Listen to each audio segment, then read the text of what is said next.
Hey, what's up, everybody? Welcome to the Grayzone. It's been a really slow news week. It's the summer. We don't have much to talk about today, so this is going to be a really short stream. I'm here with Aaron Mate, as always. Aaron, we're just going to talk about the American Eagle ad that's really been stirring up lots of controversy, and then we'll probably just go because I don't know what else is going on. Yeah, it's amazing. Max is being sarcastic, everybody. We're going to just show some videos of liberal women crying about whatever that actor is and play into cynical Madison Ave ad executives' predatory designs, and then we're just going to quit. And we're going to talk about migrant caravans. That's what we're going to talk about, because we're going to be like every other Rumble podcast. And we're also going to have we mourned the cancellation of Stephen Colbert yet? Because that's also or either supported it or mourned it. I mean, we're just a typical Rumble podcast. Yeah. Right. Yeah. But no, I mean, obviously we're anti Colbert. Anti this iteration of Colbert, absolutely. And anyway, but who cares? Who cares? There's a Holocaust going on, folks. Exactly. Yes. And the Jewish state is doing it. So I don't know, if you don't want to hear about Zionists doing evil things, then you probably shouldn't watch this stream. Or you're probably just getting sent in to be a troll in the chat. But we're like on the precipice of one of the most horrific things we've ever witnessed in our lives, after like 2 years of mind torture, watching people being shredded, starved, and ethnically cleansed just day after day. And this was always the plan. So what's happening, Aaron? Why are we at such a pivotal point now in Gaza? Well, we're approaching the final solution, because Netanyahu has announced, and he's received approval from his war cabinet to occupy Gaza, especially Gaza City. There's a small number of areas where there's still people living, including Gaza City.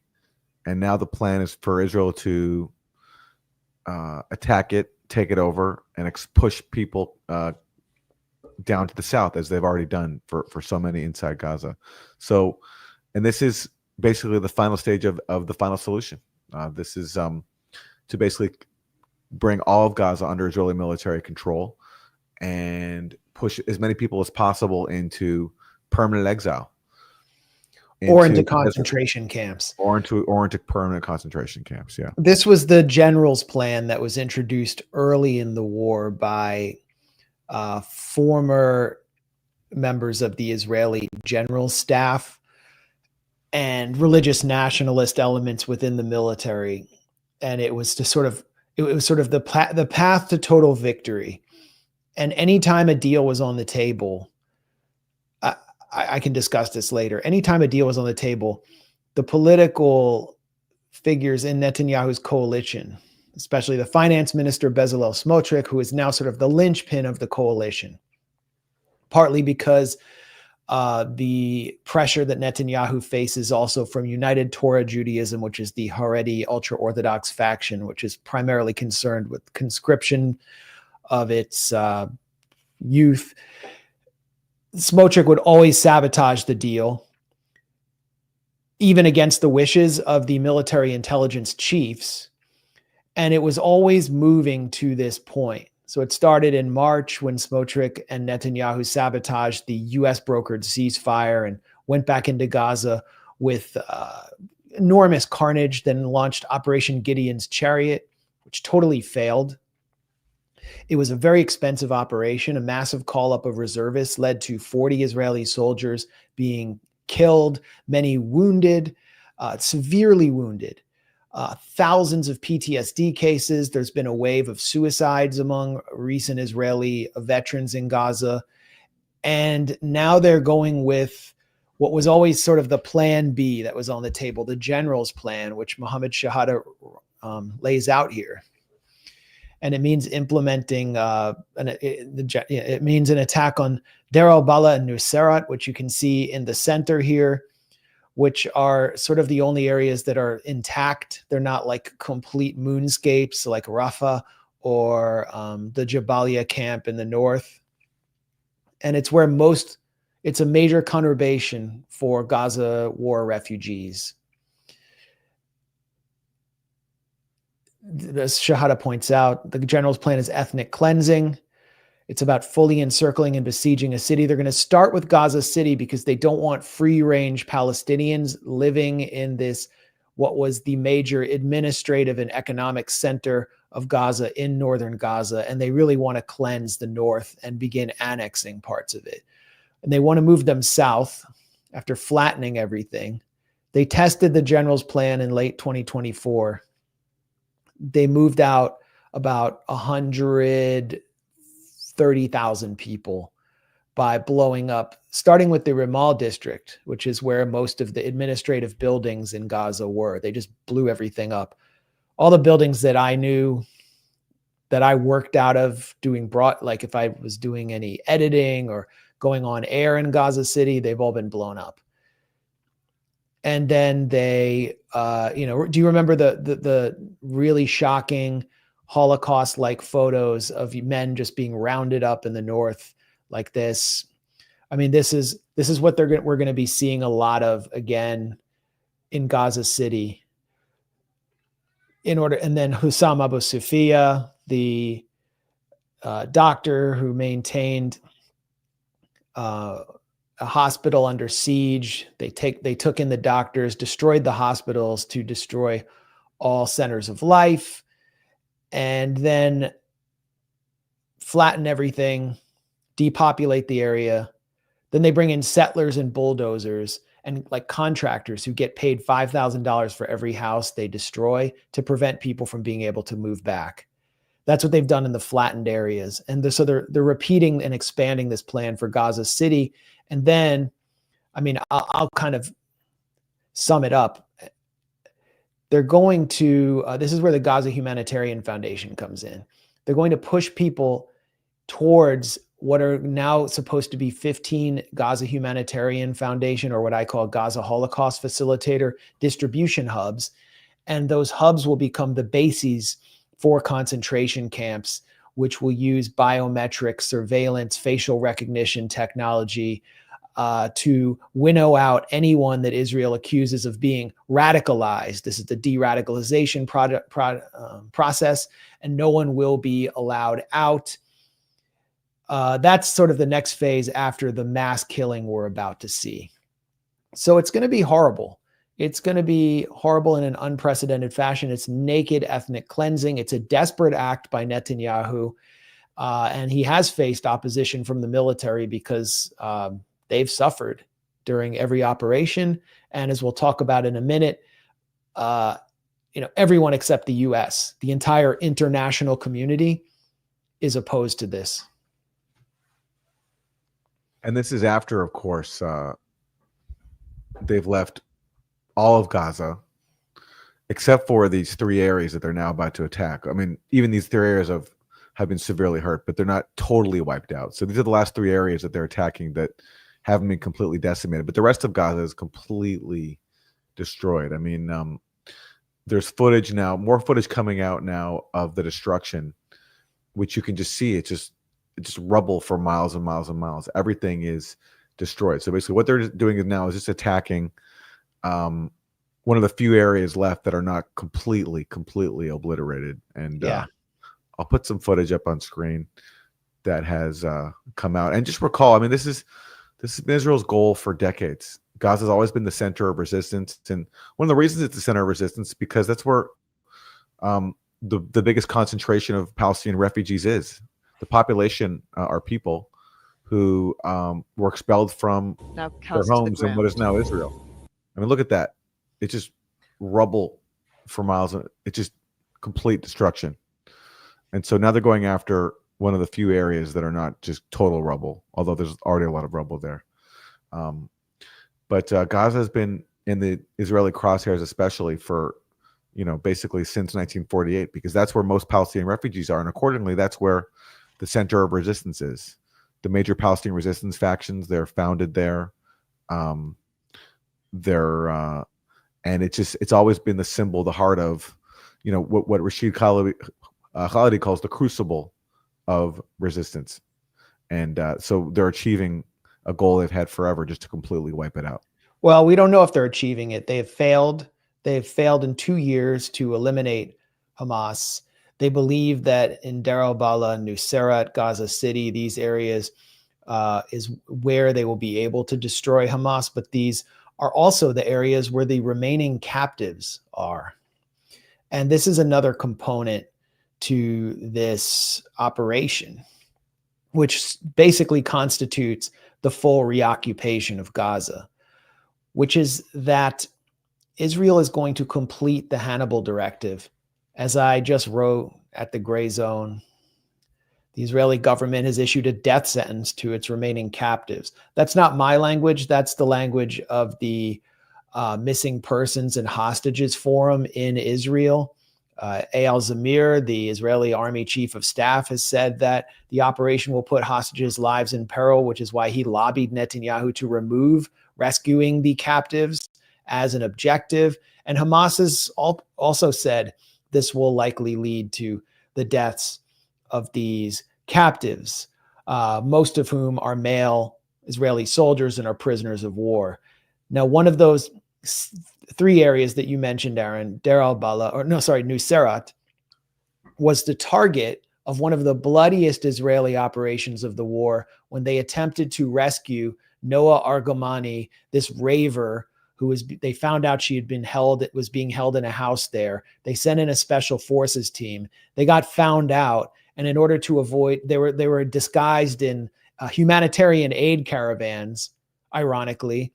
When they were found out, they opened fire on an open market with missiles and artillery, killing over 200 people. They killed tons of people at point blank range, executed them in order to extricate Argamani and 3 other captives from a building. And as the result of that bloodbath, which would have been totally unnecessary if there had just been negotiations and a deal, Hamas announced that if Israeli forces get too close to where captives are being held, they will eliminate the captives. And that's what happened 2 months later. On August 31st, 2024, Israeli forces attempted to a rescue operation to get Hirsch Goldberg Pollen, who was one of the most famous captives. I think his parents spoke at the Democratic Convention. He was, said to be a peacenik. And he and 5 other captives were killed because Israel violated that clearly announced red line. So this is the procedure by which Israel will kill the remaining or ensure the death of the remaining captives. And why would they want to do that? Because that will deny Hamas and Palestinian Islamic Jihad all the remaining leverage, political leverage they have for extracting concessions. And then Israel can just go full Auschwitz on Gaza and do whatever it wants. That's the thinking there. That's why Bezalel Smotrich, the finance minister, has said getting the hostages out is not the most important thing. And most religious nationalist Israelis could care less about them. The people you see protesting in the street, they're from the anti-Netanyahu, more secular camp. So I think Israel actually intends to kill or see the killing of the remaining captives to complete the mass Hannibal Directive that it initiated on October 7th, when, as even Israeli media has now acknowledged, it killed possibly hundreds of its own citizens. A subsequent Haaretz investigation found that Israel killed at least 20 of its own people in Gaza through airstrikes and nearly killed over 50 more. It did not mention that the Bibas children, the children of Yarden Bibas and his wife, were killed in an Israeli airstrike, which they later falsely blamed on Hamas. Every Zionist believes that the kids were beheaded by Hamas, but that's not what happened. And so this is going to be, I don't see how Israel comes out of this politically intact. They're setting the stage for a major internal political upheaval inside Israeli society, and internationally, if you think their PR situation's bad right now, the Hasbara is about to get really bad. I don't know. Well, Bad Hasbara might have to rename itself. well, internationally, yeah. I mean, even Germany now, which has been completely subservient to Israel, they've just announced that they're going to suspend arms shipments after arming Israel and supporting it throughout this genocide. But internally, the upheaval, I mean, how much peril really would Netanyahu face? I mean, yes, there's outrage about him abandoning the captives. At the same time, most people support what he's doing in Gaza. And if he completely flattens it and even manages to ethnically cleanse a sizable amount of people, the Israeli public, I think, would cheer that. So, internally, I just wonder whether eventually whatever opposition there is and whatever anger there is about abandoning the remaining captives, I wonder, because it's such a sick society, I just wonder if that would die down because people would be satisfied that at least he was able to expel the Untermenschen from Gaza. And to the extent Hamas thought that Netanyahu would, care about freeing his own people, that was a miscalculation because obviously he doesn't. And to the extent Hamas thought that freeing Adon Alexander in a deal with Steve Witkoff would get the Trump administration to put pressure on Israel, that obviously was a miscalculation too, because Trump is doing absolutely nothing to restrain Israel. And in fact, effectively, he's given it a green light to do whatever Israel wants. Well, let's get to Trump's response in a second, but just to respond to the point you made, polls from the outside, from Penn State University and Israeli Democracy Institute, all show that, yes, the majority of Jewish Israelis are fully mobilized for genocide.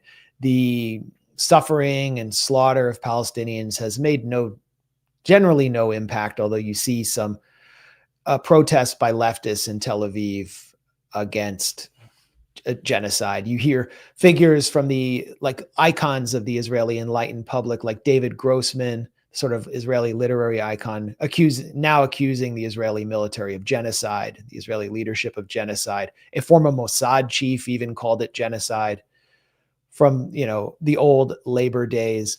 But most Israelis tend to only care about Jewish life. That's the way they're indoctrinated.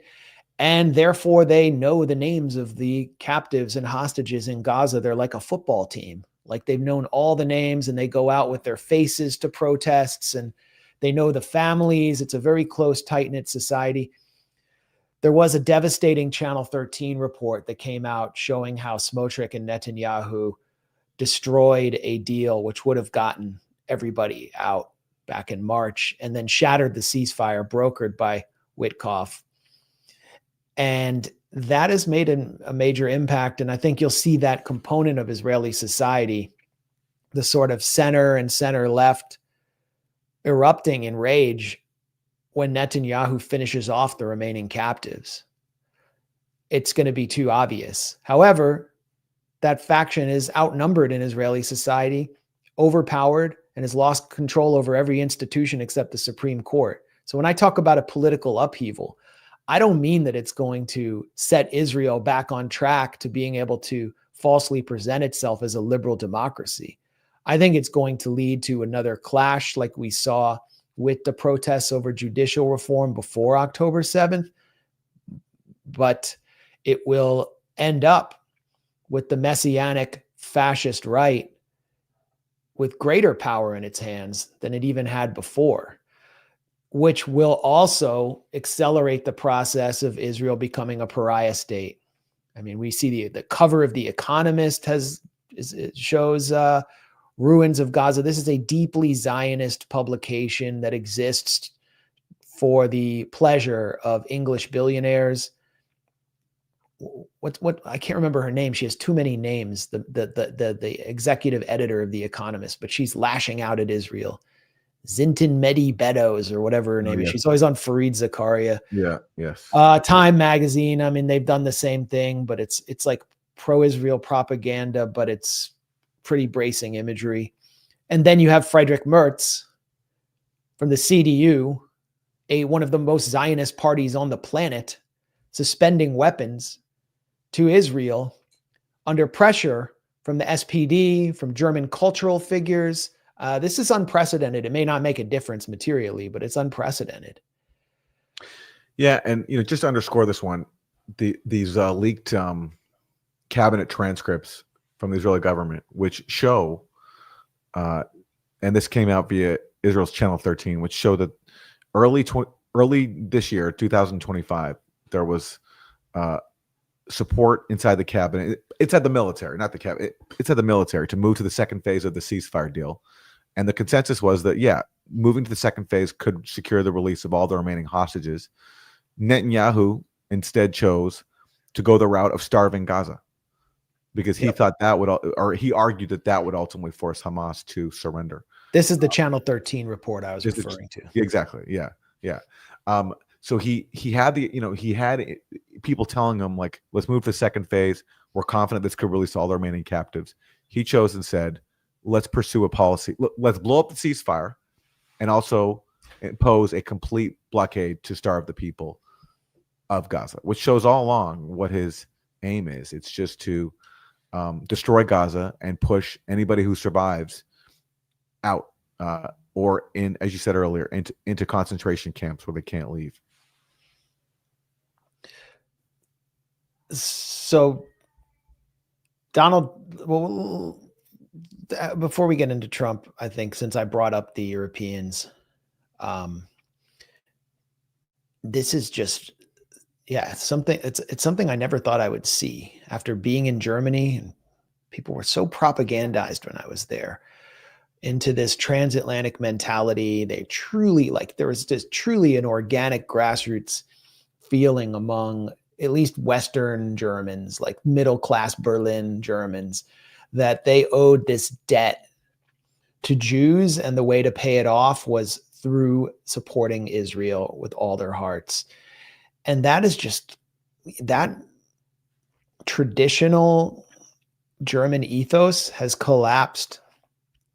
It's crashed against the hard rocks of a new Holocaust. The majority of Germans want more pressure on Israel over Gaza. This is a poll by Deutschland Trend, which was commissioned by the ARD public broadcaster, found 66% of Germans agree with the statement that the German government should put more pressure on the Israeli government to change its stance on the Gaza Strip. Only 24% of respondents disagreed with this position. I should point out, this May, a separate poll by Bertelsmann Polling showed that only 36% of Germans have a positive opinion of Israel, while over 60% of Jewish Israelis have a positive opinion of Germany. Now, back to the Deutschland Trend survey, 62% of Germans reject the notion that, quote, Germany bears a greater responsibility than other countries for the protection of Israel due to its historical past. That's just that's never coming back. That's the youth of Germany who've been watching the live stream genocide. They're not paying attention to Springer media anymore. Like Bild, the biggest German tabloid, is denying starvation in Gaza. They've lost all credibility in Germany, and German trends are mirroring those we're seeing in the US. And that's what Merz is responding to, along with pressure from the center left. Yeah, Axel Springer, which you mentioned, the media conglomerate that owns Politico, many other big outlets, they force their employees to basically take a loyalty oath to Israel. That's one of the principles you have to affirm when you're working for Axel Springer. But so that applies to employees of elite media, but it's not reaching the public, especially young people. Like, no one is buying into that, and no one's declaring loyalty to Israel unless you're forced to at gunpoint or in your job, or and we're seeing everywhere people getting canceled constantly because they refuse to. But the fact that Germany now feels even compelled to say something, it speaks to the fact that the average person is just not on board with this genocide. Because they can see it. They'd never seen it before. And speaking of being owned, here's Donald Trump, the most owned president in history. Would you support Israel reoccupying all of Gaza, as has been suggested by some Israeli officials? Well, I don't know what the suggestion is. I know that we are there now trying to get people fed. As you know, $60 million was given by the United States fairly recently to supply food, and a lot of food, frankly, for the people of Gaza that are obviously not doing too well with the food. And I know Israel is going to help us with that in terms of distribution and also money. We also have the Arab states are going to help us with that in terms of the money and possibly distribution. So that's what I'm focused on. As far as the rest of it, I really can't say. That's going to be pretty much up to Israel. Yeah, please. And then subsequently, Trump had a call with Netanyahu, and he yelled at him on the call. And then the White House leaked not a transcript of the call, but kind of a summary of his angry call with Netanyahu. And Netanyahu denied that anyone was hungry in Gaza, and Trump said, "Oh no, that's not true. Don't tell me that." Doesn't that remind you of something, Aaron? Reminds me of Biden. It was very Biden-esque for him to do that. Well, yeah, there's a lot of things about Trump that are very Biden-esque. Unfettered support for Israeli mass murder, and yeah, getting grumpy at people who dare ask him about it. And then leaking. Oh, well, I'm leaking a strongly worded statement while letting Israel do whatever it wants. Yeah, and wanting credit for the Gaza Holocaust facilitators, the so-called Gaza Humanitarian Foundation, like talking about how much money that has been spent on that, when really that's just an admission of guilt because you're complicit in a fraudulent death trap that destroyed the UN aid system that was working, had more than 400 aid sites, which they whittled down to 4. You were saying earlier, now there's going to be maybe more 13 aid sites. They say 15, yeah, but I mean, they can barely maintain one. Yeah. And it's just going to be a slaughter if they expand these. I mean, you look at the scenes of people, just first of all, how humiliating it is that they have to fight over these aid parcels that are parachuted in. There was a scene of a roof collapse because one of the parcels landed on a roof, and with a massive crowd around it, like a crowd of people just like desperate to get a parcel of aid that had been airdropped, and then the roof collapses because there's so many people. And I mean, throughout the genocide, including under Biden, people died from these airdrops, and that's continuing. People have been killed in their homes by the airdrops. People are also, 20 people were killed yesterday at an aid site, a supposed aid site. They're really shooting galleries and concentration camps in the waiting. Over 50 people were killed through Israeli army fire just yesterday. And they're just going to expand that project, allowing Israel to open fire as a form of crowd control. But something else is going on. I think Mel Whitty pointed this out, Village Crazy Lady on Twitter, which is that if you look at these Gaza Humanitarian Foundation aid sites and who descends on them, it's usually the younger, stronger men in the family who are capable of fighting for whatever packages they can get or flour in order to bring back to the family. They're the providers. And that's who Israel considers to be terrorists or potential terrorists. And that's who Israel was rounding up when it first implemented the general's plan in the north, regardless of whether they were doctors or journalists or engineers. If they were men under 55, they were going to get rounded up and taken for quote unquote filtration to one of these torture camps to see if they were Hamas. And so they're getting their faces on camera. They're detaining lots of people at these aid sites and they're killing them. And it's all by design. And then once the aid sites are intact and they're the only places where people can get food, then they will trap them there unless they agree to leave Gaza permanently. And this is what the U.S. is signing up on. I mean, so much of what we learned as Americans was that the U.S., after firebombing Germany and carrying out such horrors in Japan, it's the 80th anniversary of Hiroshima, something that should have never taken place. It was obvious the U.S. was just sending a message to the Soviet Union, but that the U.S. carried out the Marshall Plan, and it carried out the Berlin airlift in Berlin and aided all of the previous enemy people and saved them and then brought back their infrastructure. Look at what's happening in Gaza. That's where the rules-based order stands today, and it will never, ever change. It's over. It's completely over. has there ever been a more clear-cut case for humanitarian intervention?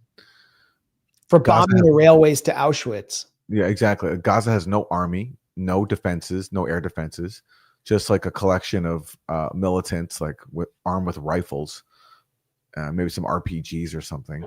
So Gaza's defenseless, at the mercy of one of the most powerful armies in the world, and confined to a very small strip of land, like basically as big as New York City. And so, I mean, I've never seen in my lifetime a more clear-cut case for humanitarian intervention. And we've gotten, so over the years, there have been so many interventions, we have to intervene. This one's been going on for nearly 2 years, just relentless slaughter and nothing. And rather than calling for intervention, everyone's lining up to arm Israel. Up until now, and finally, some people, like the Germans, are getting cold feet after facilitating this Holocaust for nearly 2 years. Yeah. What more can we do as citizens? What more can we do? It in some ways it's worse than the Holocaust because everybody knows it can't be covered up. Yeah. The Holocaust wasn't the Nazi Holocaust wasn't live streamed. This one is. And for many Germans, I mean, it wasn't entirely clear what was taking place, although they knew about the Nuremberg laws, they knew about deportations. The camps were kept in Poland, they were kept outside German territory. Yep. We can all see what's happening here. And Israelis can also see if they would like to, but they like what they see. So, yeah, like some of them set up lookout sites to go observe the bombing of Gaza. They have parties around it. And then you have those Israelis that are at the gates of Gaza taking part in like blockades of aid trucks. Not that they even need to do it because Israel's doing the blockade itself, but just to like really underscore the point. People are lying down to make sure that no aid gets into Gaza. Israelis. Yes. So that's Jewish Israeli society for the most part. It's the future of it. It's not going to change. That was the point of my book, Goliath. I started it in 2009 or 2010. I finished it in 2013. It charts the path that we're on right now towards genocide. I painted a picture from the inside of a society that was primed for genocide. And I was attacked by all these liberal Zionist dweebs like Eric Alterman and all these other figures. Where are they now? A lot of them are calling it a genocide. And the other ones, like this guy, Lyle Leibovich, he's on the side of he's like pro-Holocaust. He's full Nazi. He actually was the guy who was interviewing Itamar Ben-Gvir when he came to New York. But he used to be a liberal Zionist. There is no more liberal Zionism. The mask is off. It's full Auschwitz. And it will never change. Like what we're going to witness for the next several months if this conquest takes place, is going to be ghastly, but that will still not be the end. And Israel is continuing to bomb all of its neighbors, including Syria, which already surrendered, not all of its neighbors, but it's continuing to wage war throughout the region.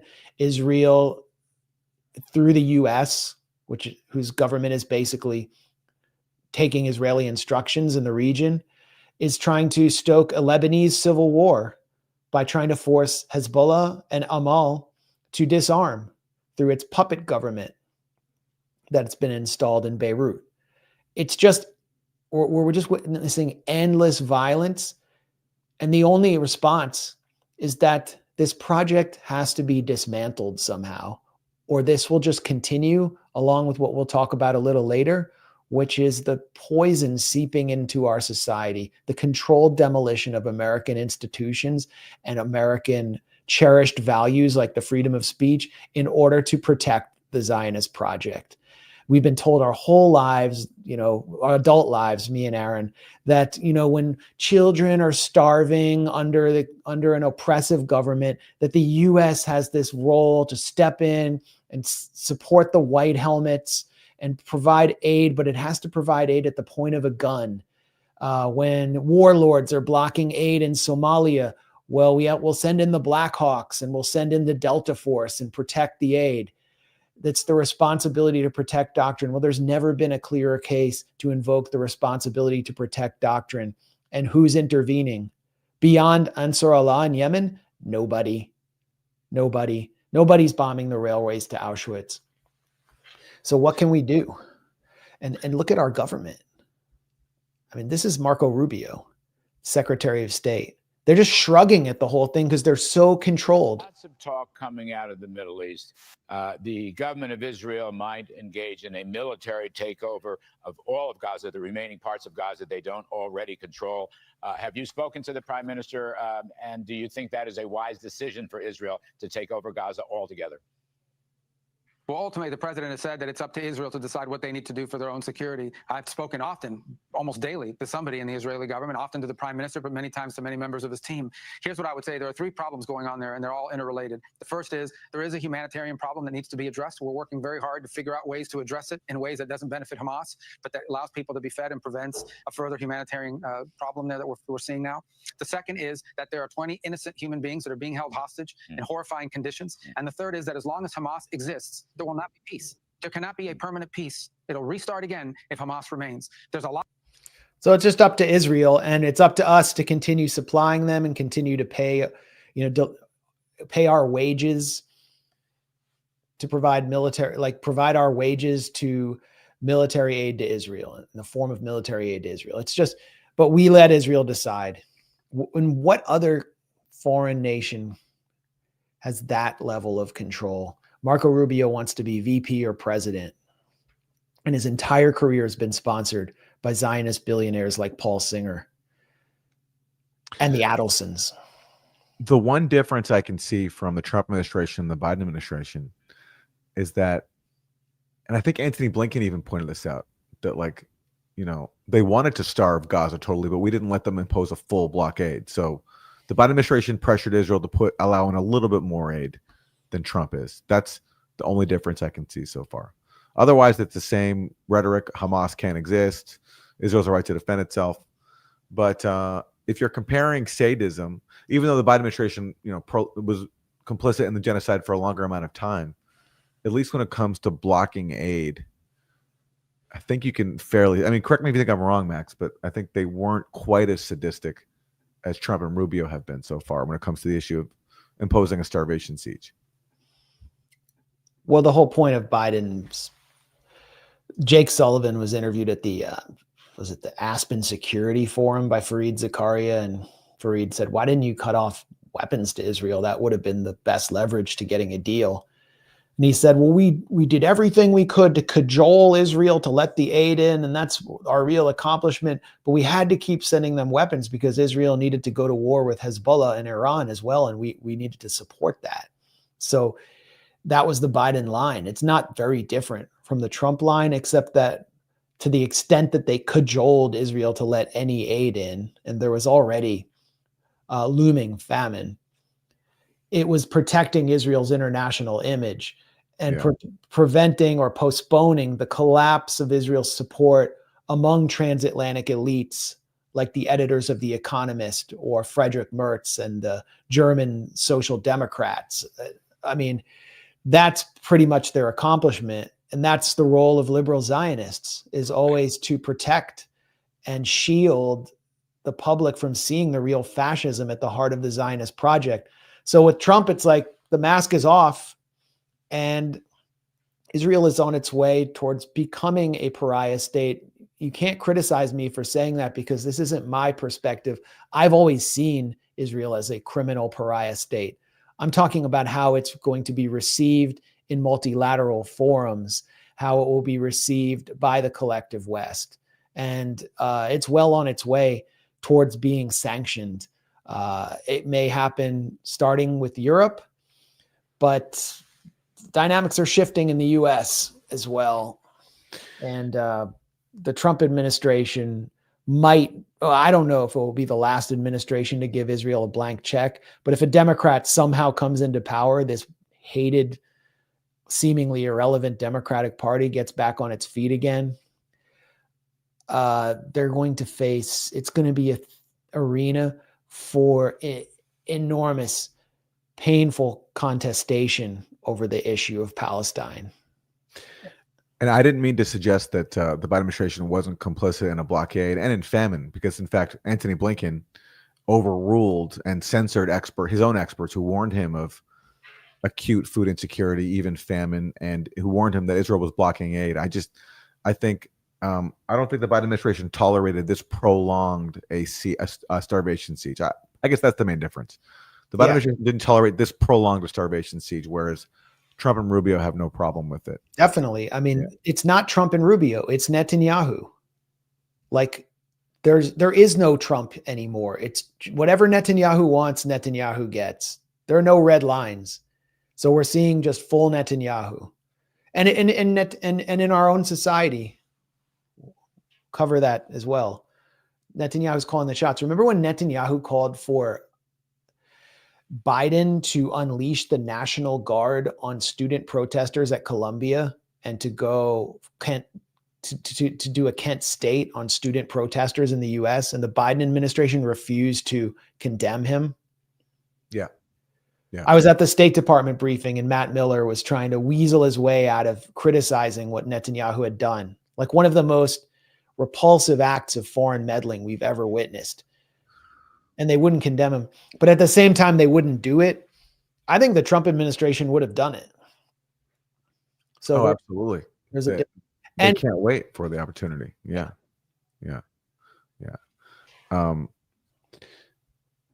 Well, I think that's a good segue into how Israel is continuing to basically hollow out U.S. society. Can we, before we get into that, can I just make one appeal? Sure. So we at the Grayzone, this relates directly to the Israeli imposed starvation of Gaza. At the Grayzone, we've been doing coverage from the ground, something we don't always do, of the starvation crisis in Gaza, just because I mean, it's like, what can we do? Like, we are journalists. This is like the only tool we have. So even though other major media organizations are showing it, we're showing it as well. And we managed to get an interview with Hidayah Al-Mutawak, who is the mother of a 1.5-year-old boy who has a muscular issue that has been extremely worsened by hunger. He can't get milk. She lives in a tent. Her husband was killed by Israel. And that boy wound up on the front page of the New York Times. He was on the front page of British tabloids as sort of the face of the starvation crisis. And then Israel's propaganda brigades came in and said, well, that boy has a pre-existing condition. There is no starvation. And they started attacking the family's reputation and forced a correction from the New York Times, something we never got when we exposed all the various October 7th hoaxes that the New York Times played into to manufacture consent for genocide. So we got an interview with them through a journalist in Gaza, Mohammed El-Saifi, who has been doing heroic work for us and many other organizations. Here's a quick look at the interview, which I think really just shows that this family is totally dependent on aid. They have no way of buying food. There's no economy. And this little boy is dying while the New York Times issues corrections, seemingly aligning with Zionists who are arguing that the weakest and the Untermenschen, who always die first in a famine, deserve it. وأبلغ من العمر 31 سنة وليد الطفل محمد زكريا المطوق ابن محمد يبلغ من العمر سنة ونص مثل ما انتم شايفين محمد بيعاني من سوء تغذية قبل كان وزنه 9 اليوم أصبح فقد من وزنه ما يقارب 4 كيلو صار 6 كيلو مثل ما انتم شايفين بنعاني. As you can see, suffering from malnourishment. This is due to the occupation starvation siege. The occupation is fighting us through our children's weakness caused by the closing of the aid corridors. This has impacted us and our kids. Now she's talking about being displaced. It's a very hard interview to watch. We also spoke to another family whose child is being malnourished, who doesn't appear to have any pre-existing condition except that he's Palestinian, a refugee in Gaza. There's no food. The city is expensive. You can see the situation we're in. We worry that the kid will slip from our hands if nothing changes soon. We can't get him milk or anything else. There's no flour or any food available for us to provide. Demand that the United Nations stand with the young kids, help the kids. They're completely innocent. I swear these kids are not to blame.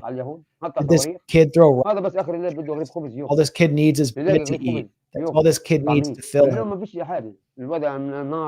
This is the Al-Ful family in Gaza City. And those families are about to be attacked by the Israeli military in Gaza because they refuse to leave, because they have nowhere to go. And they're being starved. And this is, yeah. Amazingly, Netanyahu just cited the case of the first infant we saw, the one with the muscular condition, to say that he wants to bring a libel case against the New York Times. Yeah. That's just disgusting. And he's not going to do it. He's just saying that to reinforce the point that boy deserves to die. It's a totally natural situation for him to be in a skeletal and unable to walk when he could previously walk before. It's totally normal. Yeah, and no one's starving. He's just trying to illustrate that point with a fake lawsuit. I don't think a foreign government can sue a newspaper anyway, or a foreign official. I have the video here. Let's hear it. Oh, okay. Wait a second. New York Times should be sued. I'm actually looking at whether a country can sue the New York Times, and I'm looking into it right now because I think it's such clear defamation. I mean, you put a picture of a child that's supposed to then represent all these supposedly starving children, yet they put in this picture of a child who has cerebral palsy. Then they took another picture somewhere else in other media, a child who had cystic fibrosis, got nothing to do with starvation, or another child that we actually sent to Italy to be cured, and Israel is accused. But still, you can see there is suffering on behalf of people in Gaza. Yes, because Hamas is injured. Yeah, it's all Hamas. Anyway, because Hamas. Yeah. So he really sounds dark and evil more and more he talks.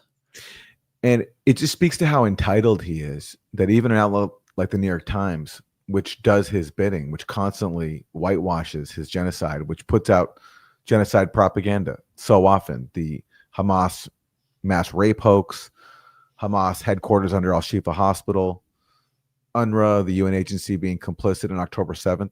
The New York Times has laundered all of that on Israel's behalf, and yet he still talks about suing them because they happen to put up a picture of a boy with cerebral palsy who is starving because he is malnourished. And like, how he can think that this case makes him and Israel look good when it just underscores that Israel is starving the most vulnerable people on earth is really beyond me. But only in the mind of someone who is waging a genocide and who supports a genocide because his supporters agree with him, could this be seen as somehow an argument in favor of Israel.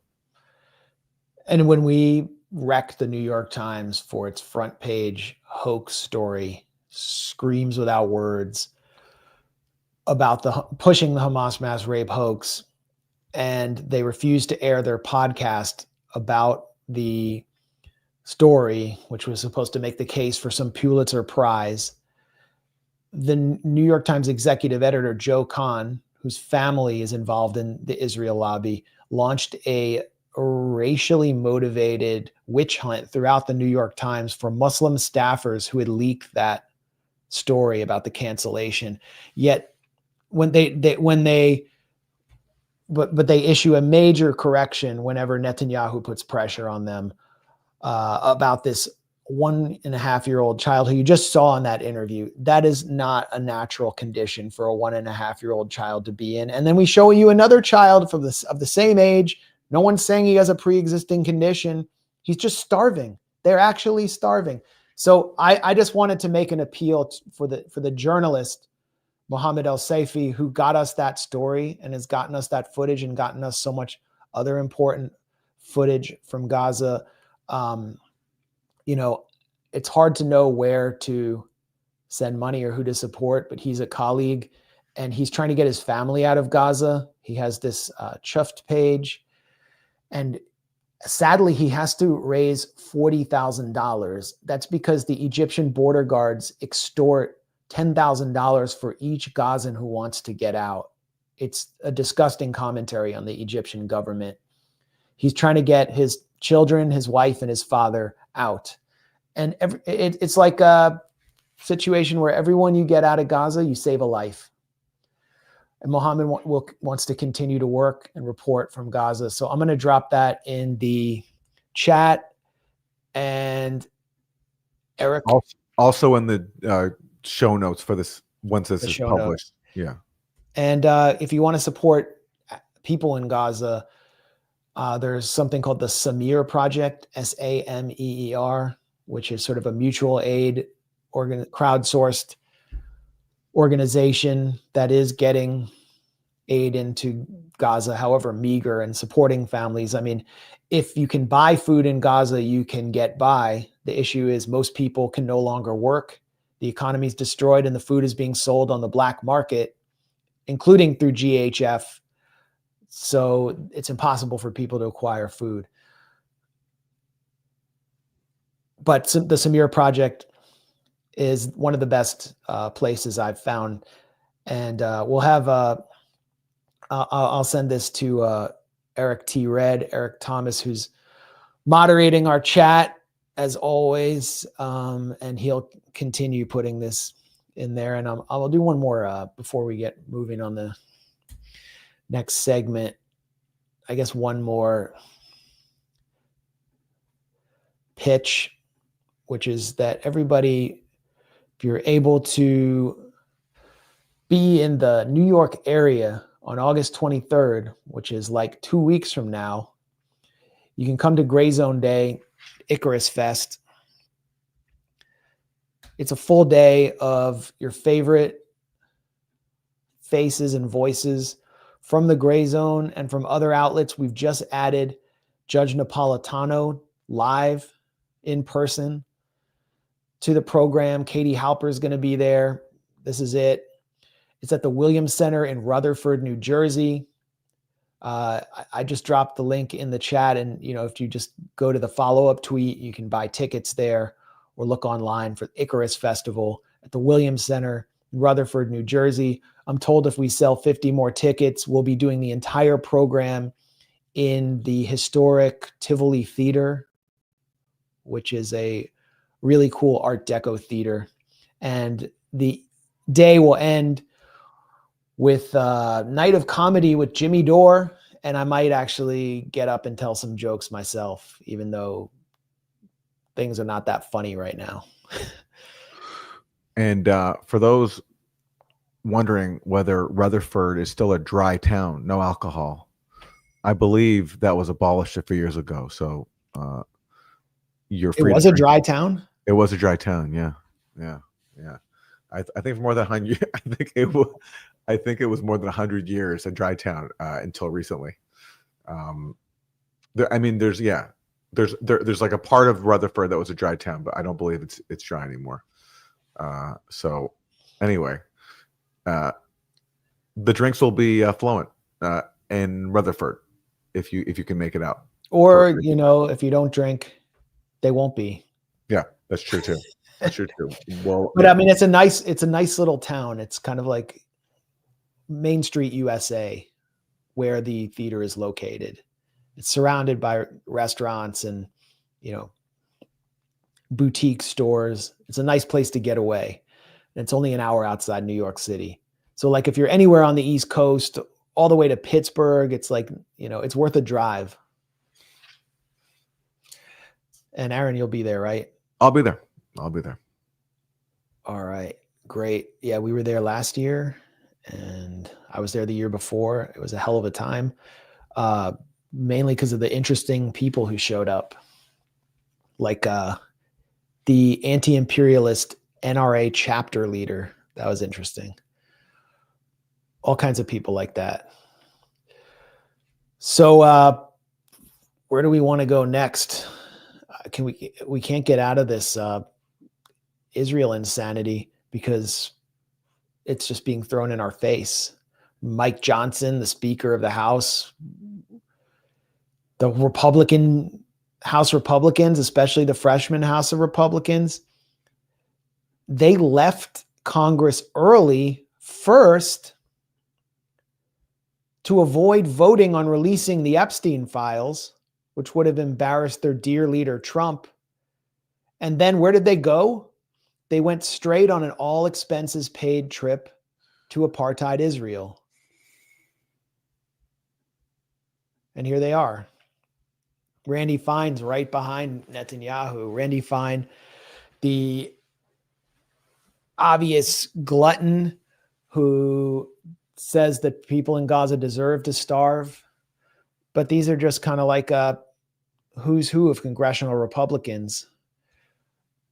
I think are there some Democrats in there as well? I see Dan Goldman back there. The Democratic Gaza Holocaust Caucus was there too.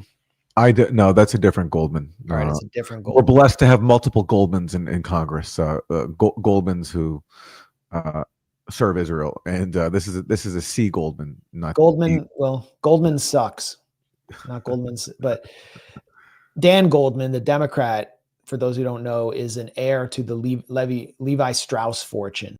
Yes, and he was born with a silver foot in his mouth. Yeah, he is one of the biggest arch Zionists in Congress, and even he is criticizing Netanyahu's reoccupation plan.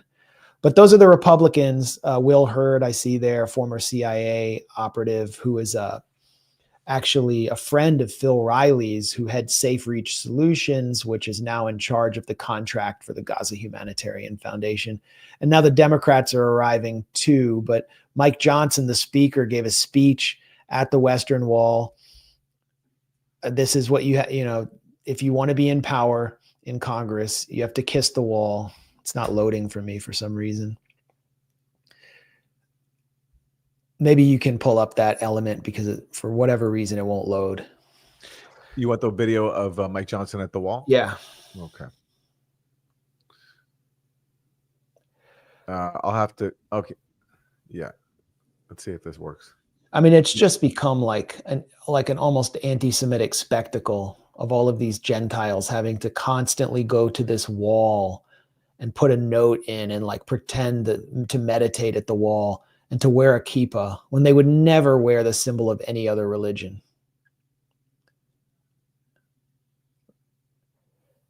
Like, is he going to do yoga with Modi? I don't think so. Yeah, I don't know what's wrong with this clip. This isn't working. All right, well, it's not working, but it was a pathetic display by Mike Johnson. I came across, I kind of like brushed shoulders with Mike Johnson when I was in Congress the day that I confronted Randy Fine. And earlier, I was sitting there with Liam Cosgrove, who's been a longtime Grayzone contributor, did some great work for us at the State Department, and was manning a booth for Zero Hedge and was interviewing various Republican members of Congress. And I was watching him interview Jim Jordan. He's the chair of the Judiciary Committee in the House, right? Yeah. Yeah. And he asked Jim Jordan, do you have any problem with Israel committing genocide in Gaza? He just put it to him like, do you think we should possibly, because Jordan had just condemned aid to Ukraine.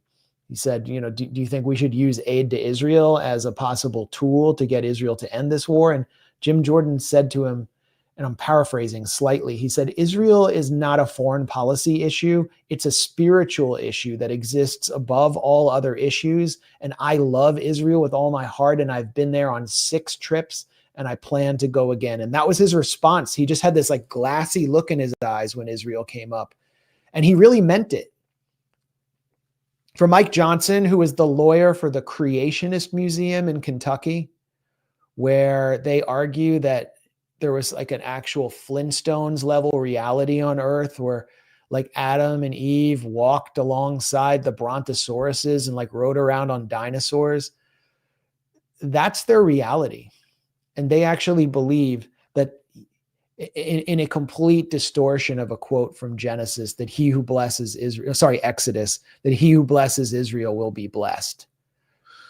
Well, here is another version of the Mike Johnson clip at the wall. Let's listen to it. Mike Johnson, the 56th Speaker of the House of Representatives in America. We're here with a delegation of members of the House. We're so grateful to be in Israel, particularly on this day, recognizing the destruction of the 2 temples and 2 times in history. But it is such a moving time for us to be here at the Wailing Wall. We've offered our prayers. We put our notes into the wall as just traditional. And we're so moved by the hospitality of the people and the great love of Israel. Our prayer is that America will always stand with Israel, and that we will we pray for the preservation and the peace of Jerusalem. That's what Scripture tells us to do. It's a matter of faith for us and a commitment that we have. It's just so sick because you have like two different strands of religious fundamentalism at the height of government. You have the Mike Johnson evangelical type, but then you also had Antony Blinken. And what did he say after October 7th when he went to Israel to like express full solidarity with Israel's genocide plan? He says, I came here as a Jew. Yep. So you have like, it's sort of a secular attachment, passionate attachment. Yeah, but it's like just as it's ultimately the similar kind of like religious zealotry. Like he's coming not as a Secretary of State, but as a Jew to express his fidelity to Israel. And that's what Mike Johnson is too, from a evangelical Christian perspective. Yeah. Which is why this is not going to end up well for the Jews. It's going to head in an anti-Jewish direction when Americans realize, millions and millions of Gentiles start to realize that they're paying for a second country for Jared Kushner, Rabbi Shmuley, and Howard Lutnick. It's not going to work out well. So these scenes, I think, are just the fuel for anti-Semitism. And it's why people are increasingly, young Republicans are increasingly turning against Trump. But then you just have this strand of Christian Zionism in the Republican base that's still really strong among the boomers and among the Christian right. The Christian right is really a key factor in Donald Trump's durability and why his base hasn't completely turned on him. You have this obviously sleazy guy, we'll cover that a little later, who's accused of sexual abuse by many women, and the Christian right just stands with him. And it's because they've been weaned on this theology, which is little more than a translation of maniacal neocon war plans. And here you see it expressed in a recent sermon by Pastor John Hagee of Cornerstone Church in San Antonio, Texas, which is really the base of Christian Zionism. John Hagee's Christians United for Israel was set up by AIPAC.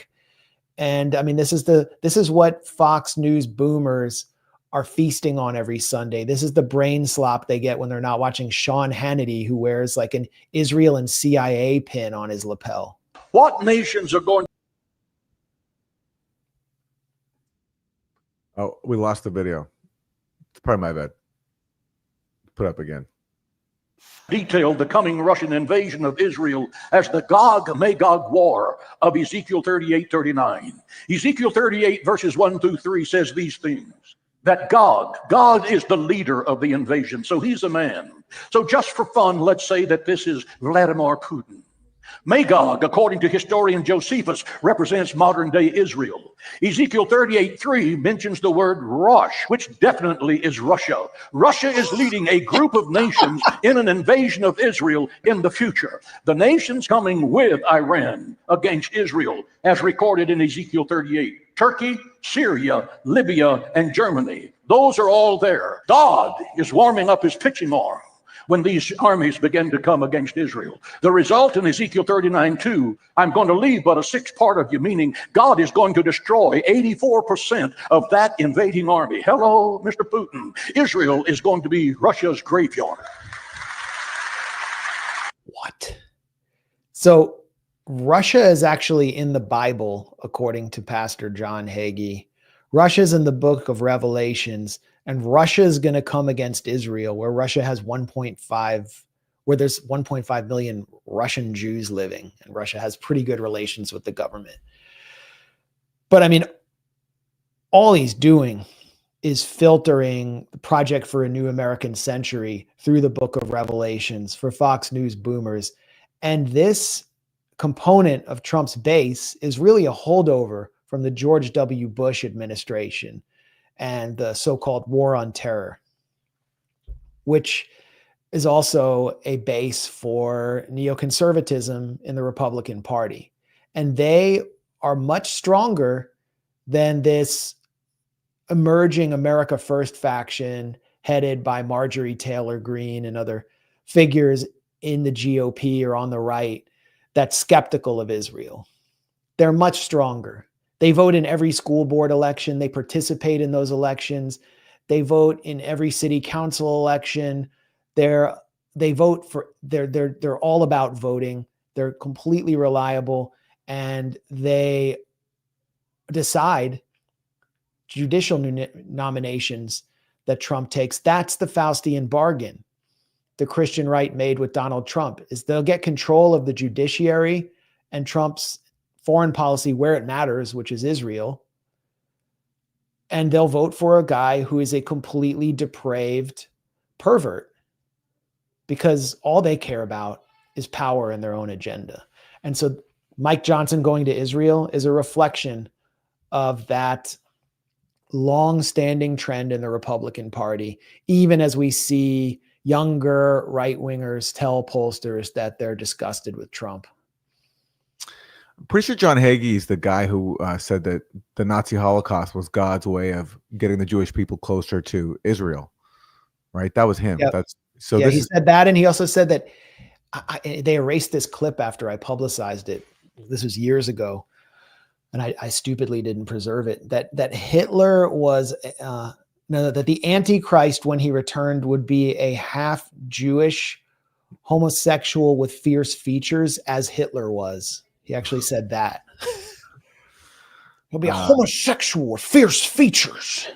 But this Russia thing, like, where does that even come from? There's no biblical reference for that. Like, Russia didn't exist. It's Rush in the Bible. Yeah, I mean, I don't know where he got that from, but it's consistent with his whole worldview. That is a new level. That's Gog and Magog in the Book of Revelations, which wasn't in the original Bible, and portrays Jesus as a maniac, like a genocidal maniac, which contrasts with the Jesus of the New Testament pretty strongly. And that's his entire frame of reference. And he believes Gog and Magog. Gog is Iran and Russia. And then he puts Germany in there as well. But Germany is sort of the EU and the seven-headed Hydra and the United Nations. I mean, it all kind of intersects with neocon theology. And people believe it. Wow. I mean, and the worse things get in the US, the more they're going to believe it, because, the apocalypse brings, will rapture them up from this earth and leave me and you behind. I don't know. Maybe we can get like Clarence Thomas's Winnebago when they get raptured up, when he gets raptured up with Ginny. These are the Democrats, the Democratic Gaza Holocaust Caucus in Yisrael. Am Yisrael die. Source sends along this photo from House Democrats' AIPAC-led trip to Israel. Pete Aguilar, Brad Schneider, Johnny Osletsky, Nellie Pooh, Gil Cisneros, Laura Gillen, Tim Kennedy, Luce Rivas, and Wesley Bell, who cost AIPAC $12 million to insert into Congress in place of the troublesome Cory Bush. And this kind of looks like they just got caught doing something. They're in or what are they? Are they in like a terror tunnel? Like, where are they? Or a shelter, maybe. Shelter. Oh yeah. Shelter. Yeah. They love to show visitors the shelters so they can say, oh, look what Israelis have to live under, occasionally rushing into a shelter to avoid a Hamas bottle rocket. This is our reality. This is our reality that we live in. Yeah. This is our reality. Yeah. Wesley Bell. Kill them all. We love you. To kill. This is our reality. It's like The Simpsons, where Homer Simpson's watching Fox News, and they show like a woman taking like a woman with big breasts, and then an anchor showing liberals being evil, and he's like, woohoo, liberals, woohoo, liberals. Israelis are like two modes. This is our reality. FAFO, destroy Gaza. This is our reality. Destroy Gaza. And they're getting that this is our reality because they're Democrats. They're not gonna show them Israel's like war plans, genocide plans. But it hits a little differently, doesn't it, Aaron, now to see these Democrats visiting there than it would be like 2 years ago, given that mass starvation is in our faces. Yeah, and they're the opposition party now, so they could act like one if they wanted to. But as we saw recently, Bernie had that vote recently to block offensive weapons to Israel. And yeah, a majority of Senate Democrats for the first time voted to block weapons, but still a lot of people continue to vote for offensive weapons. Adam Schiff was one of them. Adam Schiff voted to keep arming Israel. And all the usual other neocon Democrats. And so didn't Adam Schiff pose with Netanyahu? I don't know if he was in that picture, but a lot of them, I mean, Cory Booker did, Amy Klobuchar did, Wesley Bell, but just going back to that picture, like, you think if you were like placed in Congress by AIPAC, spending $12 million to put you there and oust Cory Bush, so you want to keep a low profile, but he's happy to flaunt that he's simply an AIPAC tool. He'll take a free trip just to show it to Israel. He will. And he has to, because they own him. Yeah. I mean, what you're doing there, John F. Kennedy was approached by the American Zionist Council when he was first president, and they presented him with an entire plan to fund his next campaign and, just contribute tons of money into his political war chest in exchange for him doing whatever they wanted on Israel. And he complained to a publisher friend. He was just shocked by the proposal. He said, this is wild, like a lobby. And the American Zionist Council is actually funded by the Jewish Agency, which is an Israeli agency. So it was foreign funded in violation of the Foreign Agent Registration Act. And Kennedy said, this is shocking. They're trying to tell me what my foreign policy should be in exchange for money. How can we allow this to happen? Well, the assassination of John F. Kennedy effectively ended the Senate investigation through the Fulbright of the American Zionist Committee being a foreign agent. And then they just turned it into AIPAC. So when you go on these trips, when you first get into Congress and you're a freshman, they take you on a free trip.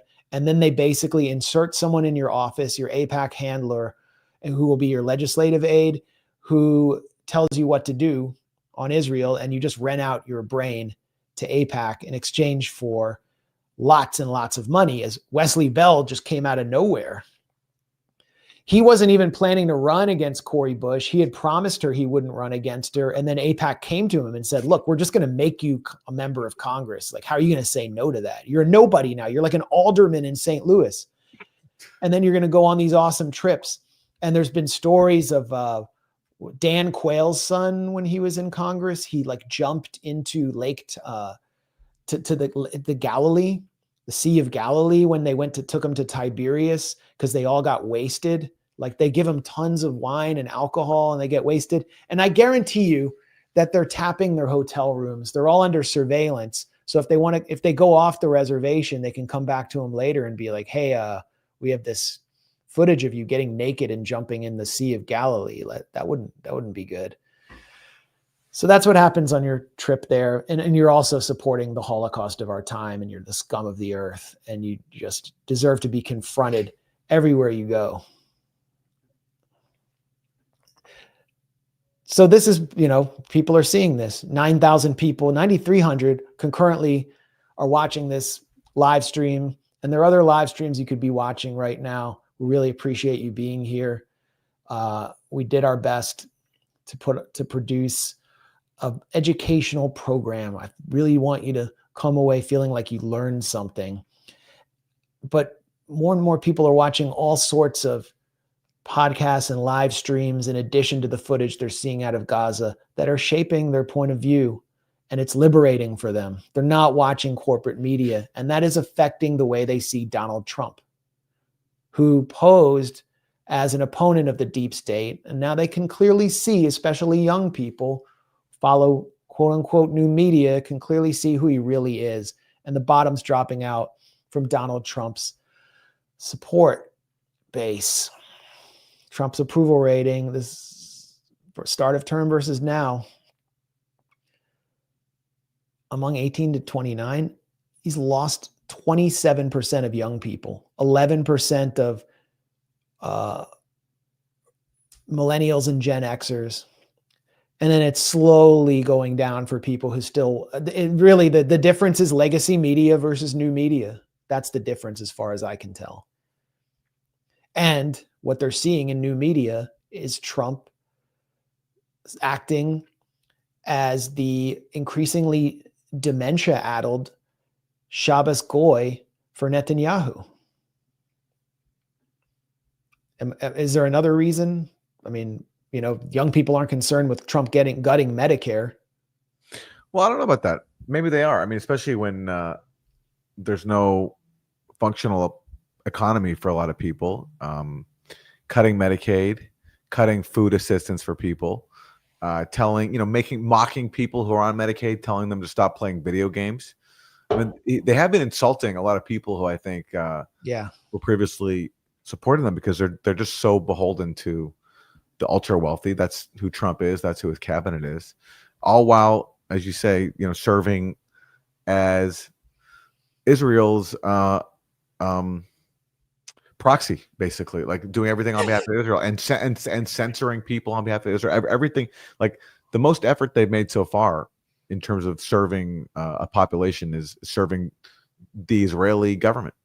And so I think that's the main reason why support has dropped among young people, but especially when you see a crumbling economy and like Trump firing the labor of statistics person because he didn't like the jobs numbers and gutting Medicaid. Like you see the difference between serving a foreign country while gutting this country here. And what else are people going to conclude? Well, we're gonna cover that in the next segment, but I want to address another poll, which I think connects with this one that's fascinating, which is about the New York mayoral race, where Zohran Mamdani, the insurgent assembly member, appears set for victory. And here's the big problem for Eric Adams and Andrew Cuomo, who volunteered to serve on Netanyahu's legal team. And Eric Adams is basically a paid agent of Israel, is that a majority of Jews in New York City support Zohran Mamdani. And this also cuts against a lot of the anti-Semitic propaganda on the right that Jews are all in league together in support of Israel.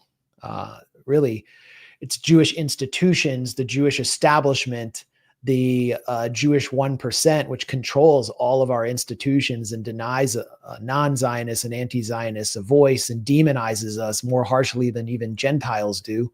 That's in control, but that's not indicative of where a lot of Jews are at in the city with the largest amount of Jews outside Tel Aviv. Zohran Mamdani holds a wide edge among Jewish voters. He dominates in New York race mayoral poll.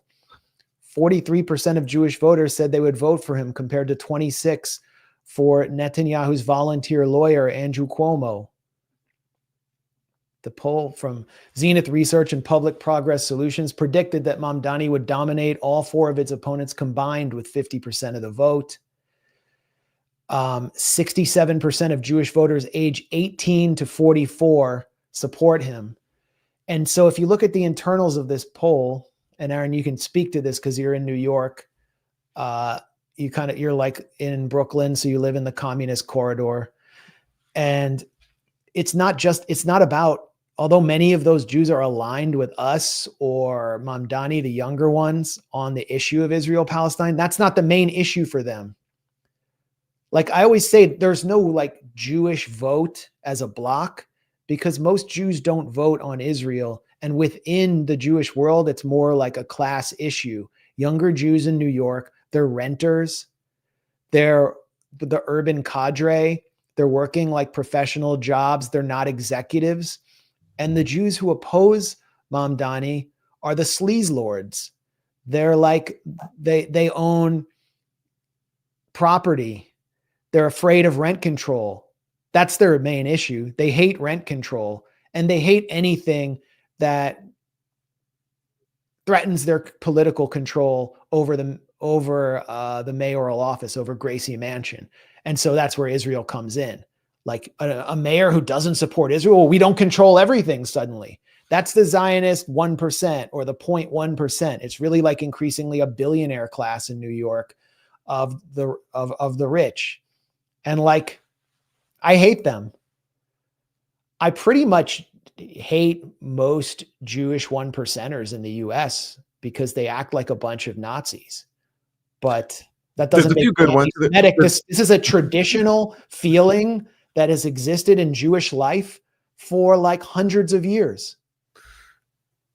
There's a few good ones like Ben Cohen. Yeah, but they're the ones who are like seen as traitors. Great Jewish 1%er. But yeah, look, there was a report in the New York Times the other day saying that Trump is so concerned about Mamdani that he wants to start getting involved. And it said that the president has been briefed by Mark Penn, a pollster who worked for Bill and Hillary Clinton, and Andrew Stein, a former New York City Council president, on polling that showed Cuomo could still be competitive as a candidate.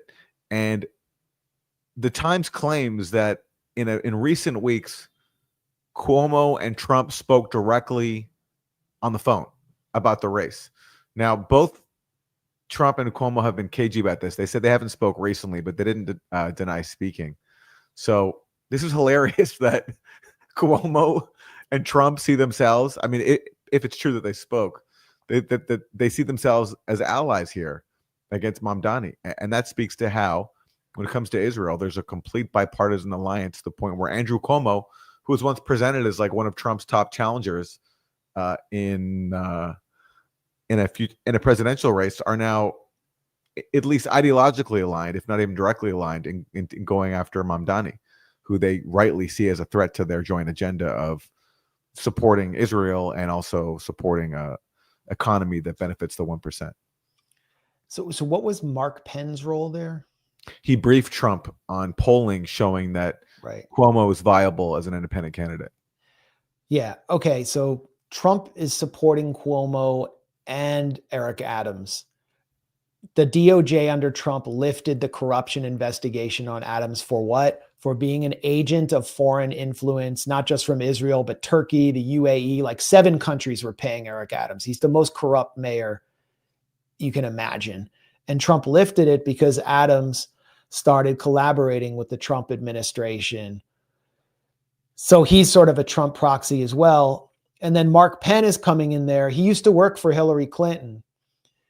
And he now works for Trump. He's a Trump guy. And he runs this polling firm called Harvard Harris that has nothing to do with Harvard University. And AIPAC and Israel always use its polls, which are run by Mark Penn, and use deceptive questions and even offer people like cash payments or incentives to kind of answer a certain way in order to create this specter of pro-Israel, massive pro-Israel support among Americans and support for going in to attack this or that city in Gaza to destroy Rafah. But it has nothing to do with Harvard. It's run by Mark Penn, who's a Trump proxy, and he has done tons of jobs for Israel. He's an Israel lobbyist. So it's interesting that he's involved here. Basically, the New York mayoral race it's stacking up as kind of a Trump Mamdani, a Trump Mamdani race. And I think that you'll increasingly see Jewish New Yorkers side with Mamdani on that basis because they're progressive. That's why they're economically progressive. They want to live in a more affordable city. So I don't know if there's anything you want to add there. Cory Booker refuses to endorse Mamdani. Yeah, Cory Booker refused to endorse Mamdani, and he gave some stupid comment with all the platitudes about how there's more that unites us than divides us, and I'm looking forward, not backwards. It's not about left or right. But then he said, "Yeah, I'm going to let New York handle their own election. I'm not going to weigh in." Which is just so funny. I don't weigh in on elections. I was just the mayor of Newark, New Jersey. Yeah. I don't weigh in elections like 20 minutes away on the path line. Yeah. He weighs in on elections constantly. He's always like involved in other elections. So it just shows Cory Booker's owned by Israel. Donald Trump is engaged in a controlled demolition of American institutions, and he's doing it on behalf of Israel. this was all part of the plan. He said he would do this. Trump is spending $584 million in grants to UCLA, basically to the most advanced research institutions in the US, which are responsible for the US edge and the internet, for scientific research, for nanotechnology, any research that comes out of the US. And the UCLA's Mathematics Center is at the heart on the West Coast of advanced research institutions in the US. And he's cutting over $500 million because UCLA allowed a Palestine solidarity encampment to take place without criminalizing them, protesting the genocide in Gaza.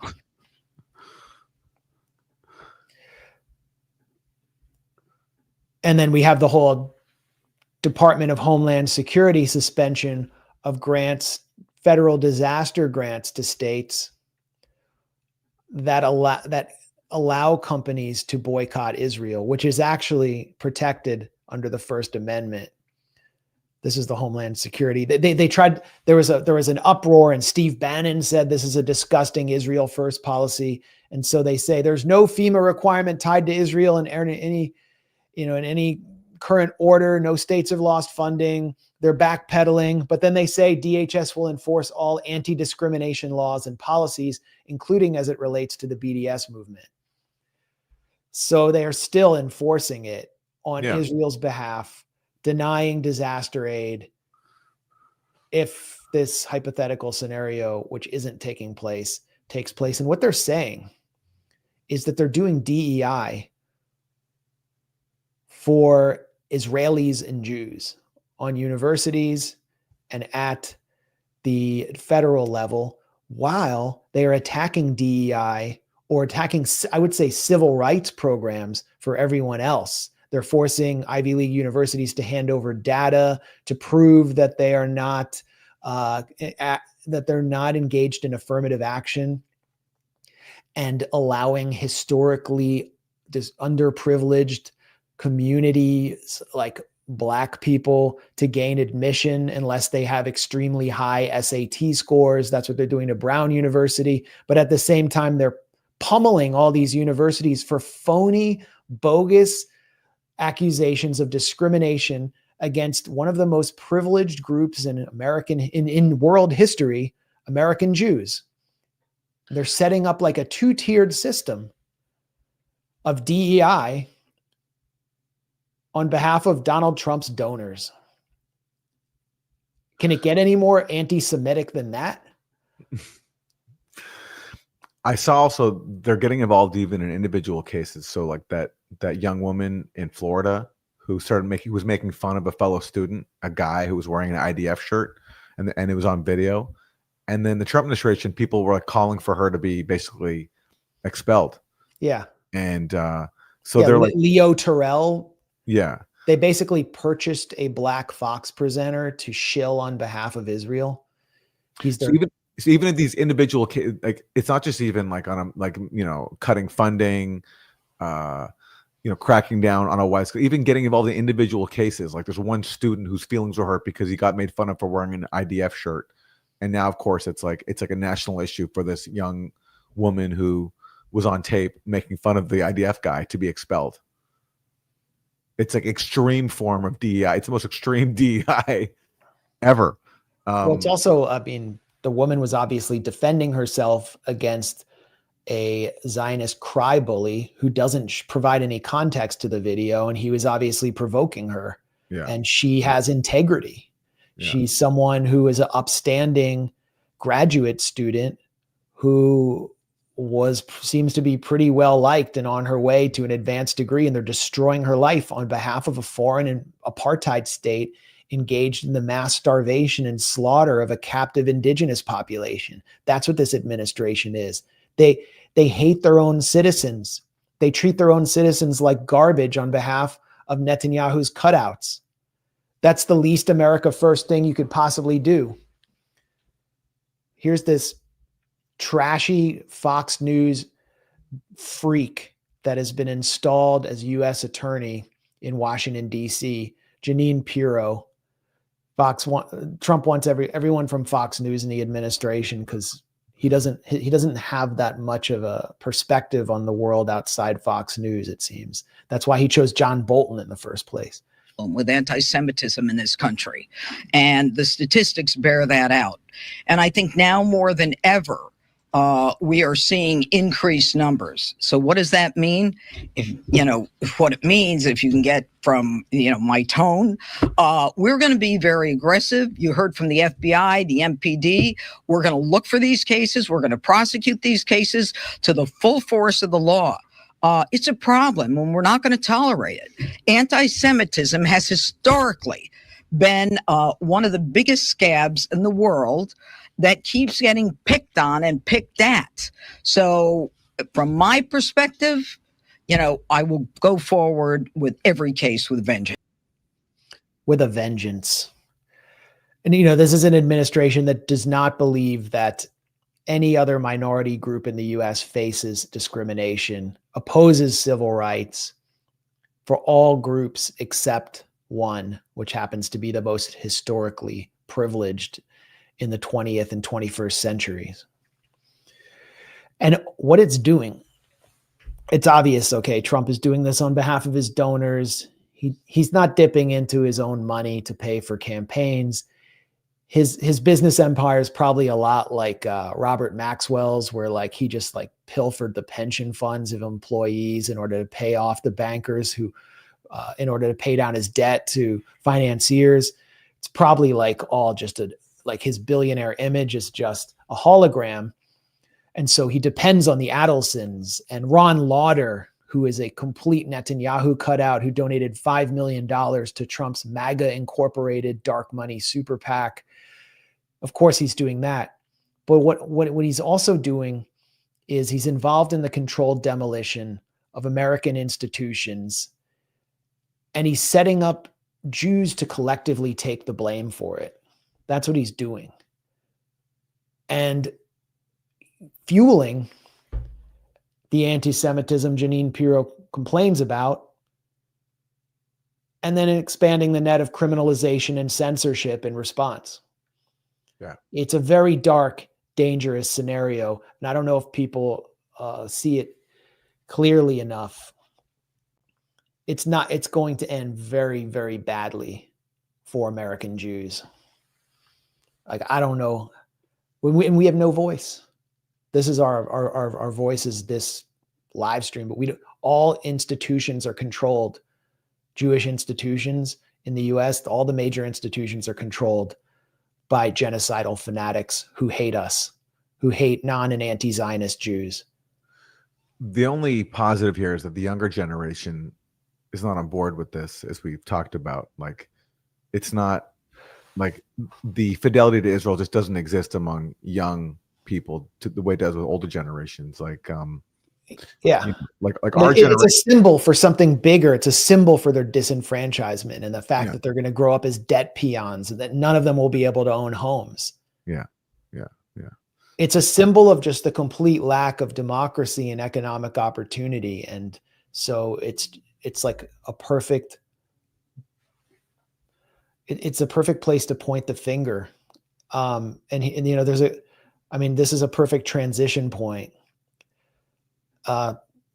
Somebody, I guess they're liberals, but this is kind of a brilliant illustration of where we are, made this AI video. It shows it perfectly illustrates what the dynamic that I'm trying to explain.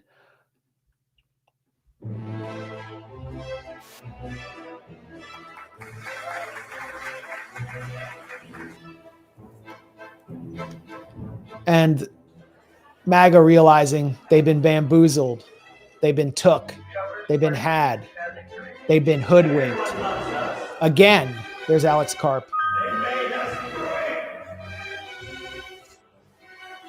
We didn't deport them, we erased them. AI is getting too good. We made America great.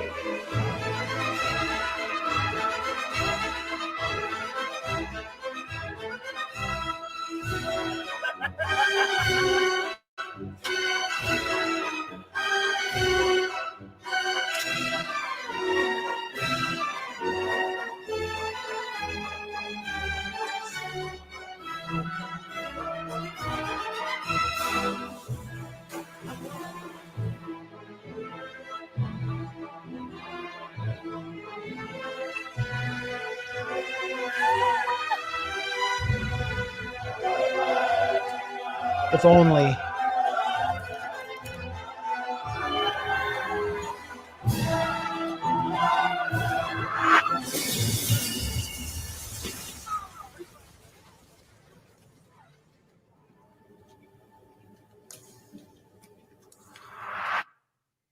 And that was the end of the first phase of democracy as laid out by the founding fathers, and the beginning of the healing. Realistic? Did that have the ring of truth to you?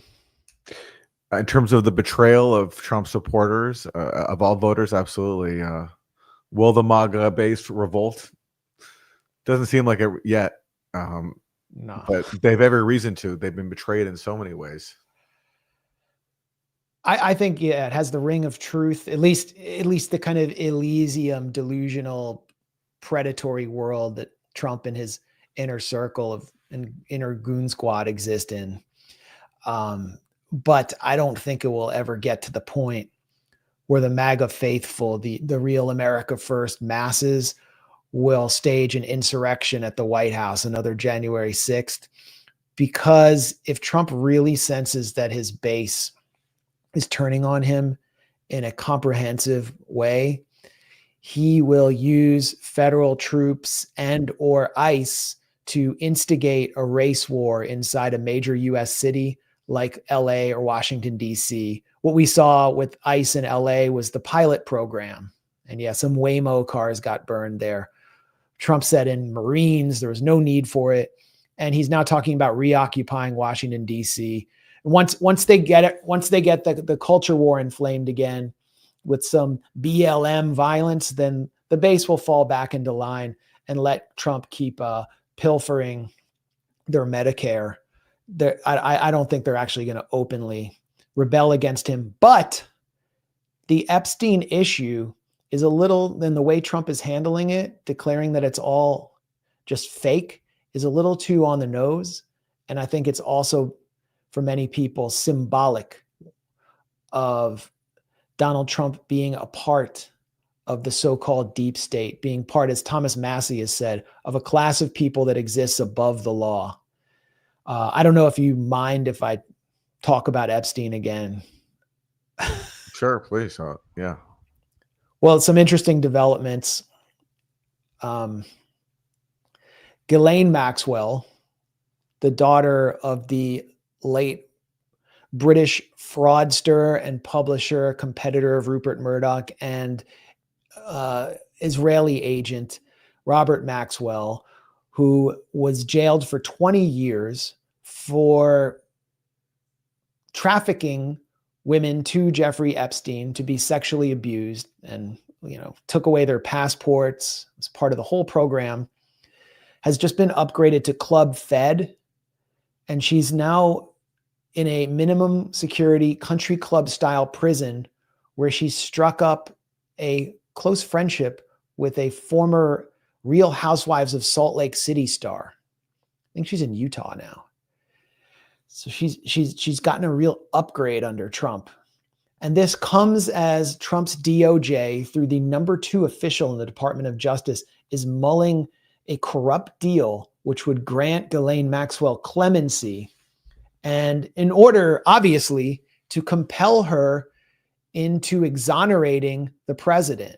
In exchange for clemency and favorable treatment, she'll be removed from the sex predator list, the watch list, and she'll just have to say that Trump did nothing wrong, as Trump refuses to release the Epstein files.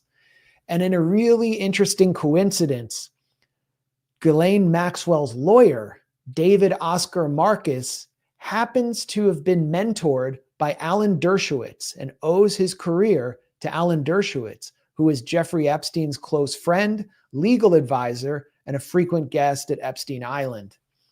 Dershowitz worked for years to destroy the reputations of Epstein's accusers, including Virginia Giuffre, who died and can't speak for herself now. And now he's pushing for Maxwell to testify. He calls her the Rosetta Stone. The question is, did Alan Dershowitz find time between his now daily pierogi provocations at Martha's Vineyard farmers markets to arrange a deal between the DOJ and Maxwell, whose lawyer was his mentee, that will take the heat off the president for refusing to release the Epstein files. Whatever happens to Ghislaine Maxwell, it's pretty clear that this elite convicted sex predator is one of the only Americans whose quality of life and standard of living has improved under Donald Trump. And that is a damning commentary on where we are, that Trump is considering clemency for her. This is actually the bio of Ghislaine Maxwell's lawyer, David Oscar Marcus. He received his magna cum laude from Harvard Law School, where he was. You want to zoom in so people can read it. Where he was mentored by Alan Dershowitz. I mean, he openly boasts about it. How do you get set up with Ghislaine Maxwell? Probably through Dershowitz. They're trying to spring Ghislaine Maxwell from prison after what she did in order to save the president. It's one of the most corrupt, most illustrations of the wider corruption. And corruption is usually tolerated in America these days, but I don't think this will be. Meanwhile, Dershowitz is running around, as I mentioned, he's running around Martha's Vineyard trying to buy pierogies, and there's one stand that won't sell it to him because he's a genocidal lunatic and an Epstein associate. God bless them. Restore community and to ask you to sell me pierogi in the interest of keeping the island together, so we don't have to have two pierogi stands, one for anti-Zionists and one for people who will sell to everybody. So I'd ask you to please just sell me any one of your products to show that you're prepared to sell to anybody and not allow your anti-Zionism to decide. He's threatening to sue them for not selling him pierogies. This man is calling me an anti-Zionist. Excuse me. What's wrong with being called an anti-Zionist? I also offer you this book, which thank you. I signed it to you. Krem, please learn the truth. Thank you so much, Alan. And it's one of his Israel propaganda books. I'm very surprised that you're here because of the things that you've been saying about us and the business. Not just you, yeah. Online. Yeah. Well, good pierogies are business and Krem is which is me. And I really do not appreciate what you've been sharing in the last week since is it true? So this is like the level of shame. So wait, so they won't sell him a pierogi because of his views on Israel? That's what he's challenging? I mean, it started in 2016 when Dershowitz came out as a Trump supporter, that liberals in Martha's Vineyard started to shun him. Yes. He was like this fixture on Martha's Vineyard. Yes. And they all loved him because he defended Clinton during the whole Lewinsky saga. Yeah. And Israel. So now, liberal normies are starting to wake up to the fact that Israel's committing genocide, and Alan Dershowitz is deeply involved with Netanyahu and Epstein. Yeah. And so they refused to serve him on that basis. And, it's a private business. This is America. You're allowed to refuse service to anyone. I don't think he has a basis for suing them. This is someone behind Alan Dershowitz, by the way. Alan Dershowitz is someone who's successfully destroyed the careers of people who've challenged Israel. He helped sabotage Norman Finkelstein when he was applying for a tenure-track position at DePaul University, and Alan Dershowitz led a long campaign against Finkelstein. Dershowitz tried to get the University of California Press to not publish a book that Finkelstein wrote, Beyond Chutzpah, which went through Dershowitz's work and showed some major flaws with it, including plagiarism.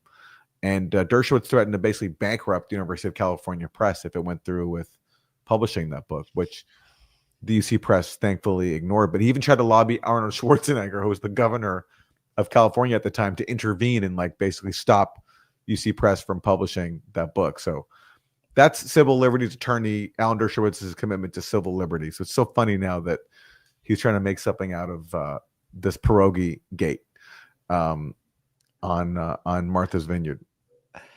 Where he's also a known. I mean, one of his big causes of Martha is also he's a staunch nudist, right? Like, yes, yeah, that's one of his. So getting a pierogi stand to sell him a pierogi and nudism is another one of his major causes on Martha's Vineyard, where I can say I've never been, and given Alan Dershowitz's presence there, I'm I went once and I regretted it. It's just bad scene. Yeah. Unless you love being around NPR liberals, like, you're not gonna like it. A friend I grew up with said he went there and actually saw Dershowitz on a nude beach, and he just wears this straw hat, and then displays his schwanz to everyone. Alan Dershowitz in 2015 blamed lack of paper towels for fall in sports arena bathroom. Alan Dershowitz is suing TD Garden in Boston for injuries he suffered in a bathroom fall during a Celtics game. He claims in the lawsuit he was injured because of a wet floor in the bathroom caused by a depleted supply of paper towels. So he's suing TD Garden. I mean, what a sick puppy. Such an unpleasant character. He's one of the most odious people in American public life of the last half century, and just such everything about him is he's constantly saying that he was a part of like the civil rights movement, the anti-Vietnam War movement. Everything about him is just a fraud. I didn't know that. Just a serial liar. Yeah, but still around, still kicking. If he also he only won one really big case as the main lawyer. Was it Klaus von Bülow, or was that it? It was the guy who killed his wife. He's always defending wife killers, including Jeffrey Epstein. And then he was on O.J. Simpson's legal team, but he wasn't the lead attorney, and he just provided advice. I think it was von Bülow. And then a Hollywood feature starring Ron Silver portrayed Dershowitz as this brilliant legal mind and made him famous. But he lost other cases, like Mike Tyson's case, which I thought might have been stronger than OJ's or von Bülow. He lost a lot of cases. I don't know why he's seen as this brilliant legal mind, but he has this pattern of defending wife killers. And then, as I mentioned before, he worked very hard to destroy the reputations of Jeffrey Epstein's accusers and to try to take them to court, partly because he was implicated, because he was getting massages from these trafficked women, trafficked out of Trump's Mar-a-Lago to Epstein Island, who gave him massages. And he said, "Oh, I kept my underwear on and I'm innocent." And then he destroyed them. And Virginia Giuffre was hit by a bus, I believe, and had a very tragic end to her life. But look up Alan Dershowitz's first wife. Well, I was going to say it's relevant to bring up here that we're talking about Dershowitz and we're talking about this topic. His first wife alleged in their divorce proceedings that he was abusive towards her, and then she ended up dying. She drowned in New York. She jumped off Brooklyn Bridge. Yeah, and what was deemed to be a suicide. Yeah, that's a part of his history. So, he destroyed her life. He destroyed her life, and that's why she jumped off the bridge. She was divorced by Dershowitz after she endured a beating, after which she required hospitalization, according to a book by Miles Morales. I don't know if that's true, but it is pretty well confirmed that Dershowitz stripped her of custody of their two sons, according to several sources. There are other accounts of this. They had a very ugly divorce in which he used his legal skills to wreck her life. Again, Dershowitz appears to be the person who is helping arrange clemency for Ghislaine Maxwell through Maxwell's lawyer, who is his mentee. Dershowitz is very close to the Trump administration. So this is all relevant. I mean, this is so sleazy. And final picture of Jeffrey Epstein shows who he really was. This is the last picture ever taken of Jeffrey Epstein. Helps explain his friendship with Ehud Barak and Alan Dershowitz, although not necessarily Noam Chomsky. Here he is on the so-called Lolita Express. I mean, it was just Epstein's private jet. And he's wearing an IDF t-shirt or sweatshirt. I think if Epstein were alive today and a free man, he'd be joining with his fellow Zionist sleaze lord associates to turn the screws on Harvard University for allowing Palestine solidarity protests on its campus. Absolutely. Absolutely. That's exactly what he'd be doing. And at MIT as well, where he had strong financial ties. That's absolutely what he'd be doing. Yeah, he financed the wife of Bill Ackman. Yeah. And her little lab. So this saga won't go away, although the media, it's not going to go away because it symbolizes too much. And I'm not going to stop talking about it. That's all I have to say for today. I don't know if there's anything you want to add, Aaron, or you want to talk about. Well, as we're on air, Trump has said he's confirmed he's going to meet with Vladimir Putin. And there's an article in the Wall Street Journal which basically says that that Putin has offered a ceasefire, and what he basically wants, on top of no NATO for Ukraine, is recognition of Russian control of Crimea and just the Donbass. That's it, not the other regions that Russia has claimed as its own, Zaporizhia and Kherson. I know that's the story in the Wall Street Journal. I strongly doubt it, because Russia has laid claim to 4 parts of Ukraine, and so this would be excluding 2 of those parts. But Trump has said, and this has happened since we've gone to air, that he thinks Putin is serious about reaching a ceasefire. So they're going to have a meeting soon. Which, and again, we don't know where it's going to go because, look, Trump has talked about making peace, but he hasn't done much so far to achieve it. And he's surrounded by people, including Marco Rubio and Lindsey Graham, who want nothing but permanent war. So I'm not optimistic about progress here. But at the same time, Ukraine's been losing territory. They're running out of people to sacrifice. So maybe we will see a breakthrough there. But that is something that's happening. And, we don't do much Ukraine coverage in the streams because it's always the same story. It's just like Trump makes a new threat, doesn't do anything, doesn't take any serious steps towards peace, and Russia slowly takes more territory. The last major episode that I think we covered, or at least one of the most recent ones, was when Ukraine launched that really audacious operation that attacked Russia's nuclear triad. But where did that get Ukraine? It got headlines, but did it change the dynamic on the battlefield? No, it didn't. Well, I'm going to call caca de vaca or mierda de toro on that story. I don't believe it. The Russian military just took Chasiv Yar. This is a huge victory for the Russian military. It gives them the high ground over the Donbass. It will lead them into Slavyansk and other key transportation hubs. It's as big a victory as Bakhmut.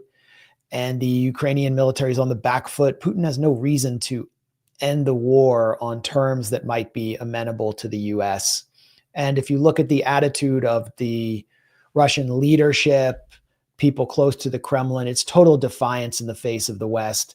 And the deadline that Trump has issued to Russia to make a deal is expiring. Is it expiring today? The deadline, I believe, is tomorrow. Yeah. Yeah, the deadline. It's, and Lindsey Graham said, look at what happened to the Ayatollah when the deadline ran out to Putin, which is an insane thing to say.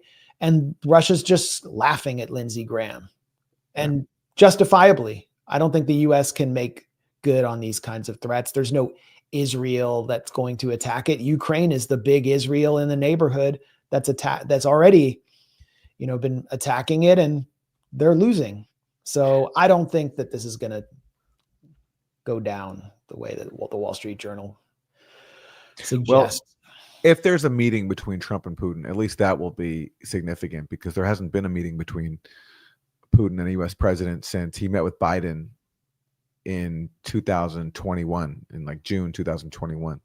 So that'll be significant. And if they actually get together, you'd think that they wouldn't get together unless they actually had something to show for it afterwards. So, but again, Trump so far has, he talked about making peace with Russia, but then he embraced the Lindsey Graham strategy of threatening sanctions. But at the same time, there's only so much leverage that the U.S. has. The sanctions haven't worked, and militarily, it's not happening. Especially because I don't see Trump going before Congress and asking for another $60 billion to re-up the proxy war funding. So if they meet, that will be interesting, and we'll see if anything can come out of it. Well, the last meeting, what preceded the last meeting in Istanbul? What preceded the last meeting between Zelensky's team and Putin? Yeah, well, that was Zelensky's team meeting with well, they've met recently. Lavrov. What preceded it was Operation Spiderweb. Right. The Ukrainian attack on the Russian triad. Right. Yeah. I mean, the Ukrainians blew up the last meeting, almost literally. Yeah. They launched a well-prepared, I would say tactically very effective, but strategically useless drone attack on Russian strategic bombers and rail lines. And there's no way that the talks, like 2 days before, there's no way the talks could go forward. So then you also have the wild card of Ukraine and Zelensky. Yeah. And I guess we should have covered Nabu and Zappo, the two obviously Western-funded anti-corruption bodies, and Zelensky disbanding them or disregarding them. But that's just another sign that Zelensky has to move forward with endless war, even as a majority of Ukrainians now say that they are in favor of negotiations. Yeah. And that's amazing in a country where there's so much pro-war propaganda there, and where critics of the war are harassed and jailed. So the fact that even the Western-backed polls now are showing a really huge majority support for negotiations to end the war, which is different than they were even a year ago, according to polls. That is very significant. Yeah, let me try to pull up this poll. It's pretty amazing. I mean, there's been there have been protests and sort of impromptu protests at Ukrainian enlistment centers or mobilization centers by young men who just don't want to go to the front and die in an obviously lost war. Listen to Ukrainian voices, says Mark Ames, except when they don't want to keep dying en masse for Brussels and Washington. This is a new poll. Ukrainians lose appetite for war. Support negotiated peace. Look at the numbers. Only 24% think Ukraine should keep fighting until it wins the war. 69% think Ukraine should seek to negotiate an ending to the war as soon as possible. The 24%, I think it's like all the Slavic staff members of the Atlantic Council and SIPA. I don't know who else they are. And like Zelensky's staff. And people in Kyiv and Lviv who aren't even fighting, oh yeah. Yeah. Like the people who will never see battle, like the elite, which are able to avoid frontline battle, as working class people are shipped off to die. I'm sure there's a sizable contingent there that are happy to keep the war going because they're not fighting it. Definitely. You can see video of the Ukrainian elite, Ukrainian ministers just living the good life, far away from the war, driving luxury cars. And average Ukrainians see that as well. So I think, as with Israel, Ukraine is due for a major political upheaval.